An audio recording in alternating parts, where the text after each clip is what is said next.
En el Saprissa hace falta una mayor autocrítica a nivel general de lo que sucede en el cuadro morado. Desde su presidencia, pasando por su administración, pasando por su gerencia deportiva, pasando por sus jugadores y por su cuerpo técnico. A pesar de que ya hoy se fue el señor José Yácone, ayer José Yácone termina perdiendo el partido contra el Cartaginés y culpa a la prensa, porque dice que la prensa está orientada en señalar las cosas negativas del Saprissa, cuando resulta que el Saprissa, números claros, el Saprissa es sexto de la tabla, tiene un 45% de rendimiento en la primera vuelta, tiene un gol negativo en esta primera vuelta del campeonato nacional, está fuera de zona de clasificación, no le gana a nadie fuera del estadio Ricardo Saprissa, perdió en Santa Ana contra el Colero, perdió en Nicoya contra Guanacasteca, perdió en Herediano, en Santa Bárbara contra el Herediano, contra el campeón, y terminó perdiendo en el Fello Mesa contra el Cartaginés. Casi pierde el clásico, si no es por un milagro en el cierre del partido, en la Sapriora. Pérez Celedón le empató en casa, Punta Arenas le empató en casa, y sus triunfos han sido realmente agónicos, salvo por ahí el triunfo contra Sporting, que pues maquilla un poco la situación con un triunfo 2-0 un poco más holgado. Quedó fuera nuevamente del torneo que para ellos mismos han ensalzado y han dicho que es el torneo importante, bajándole el piso, en este caso a Herediano y a la Liga, diciendo que es el torneo importante, la Liga de Campeones de la CONCACAF. Y resulta que tienen 14 años de que ese torneo les dura solamente 2 partidos. Entonces, más allá de que don José Yácone se haya ido ya del Saprissa con sus malos resultados y que al final de cuentas terminó culpando a la prensa por los resultados del Saprissa y diciendo que hay una prensa orientada en contra del Saprissa, pero esa misma reacción es la que ha tenido los jugadores, algunos jugadores del Saprissa, es la que ha tenido su presidente Juan Carlos Rojas, que hace no menos de 4 o 5 meses publicó toda una carta en redes sociales donde decía que es que el Saprissa está solo contra el mundo, que el Saprissa, la prensa está en contra del Saprissa, que en el Saprissa se magnifican las cosas en contra. Claro, don Juan Carlos, en el Saprissa se magnifican las cosas porque así mismo ustedes han ensalzado y han dicho que el Saprissa es el equipo más grande.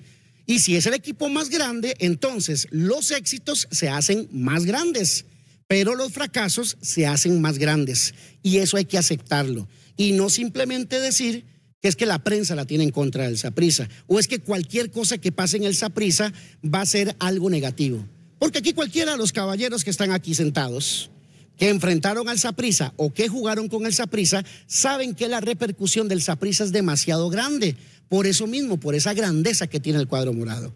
Pero en el Saprissa hace falta autocrítica, hace falta también que exista un replanteamiento de todo lo que se ha presentado, porque si bien es cierto, Saprissa viene saliendo de un tetracampeonato, aquí lo dijimos muchas veces, Saprissa es tetracampeón, pero no toda la planilla del Saprissa es tetracampeona.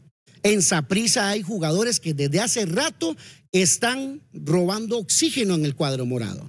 Desde hace rato tienen de a gratis la camisa del Deportivo Saprissa, porque no son jugadores que tienen el estirpe, el temperamento, el liderazgo, la calidad, la capacidad para estar en el Saprissa. En el Saprissa que gestó su gran historia, esa gran historia de los 40 títulos, de los 13 torneos internacionales, de los títulos de CONCACAF, de los títulos a nivel centroamericano, de la grandeza de ser el equipo del Mundial de Clubes, etcétera, etcétera, etcétera. Saprissa construyó todo eso a base de ser el equipo que representaba a Costa Rica de la manera más digna a nivel internacional. Pero que además, cuando un jugador se ponía la camisa del Saprissa, era porque ese futbolista tenía la categoría, la capacidad, el liderazgo, el temple, el talento para ponerse la camisa del Saprissa. Y hoy, lamentablemente, la camisa del Saprissa se la ha puesto cualquier jugador. Y eso es un gran problema, porque el Saprissa ha dependido durante los últimos tiempos de Mariano Torres, tremendo jugador, una leyenda del Saprissa, de Kendall Waston, de David Guzmán, de Esteban Alvarado, en su momento de Fidel Escobar, en su momento de Cristian Bolaños o de Luis Javier Paradela, en fin, de jugadores que marcaron cierta diferencia en el Saprissa.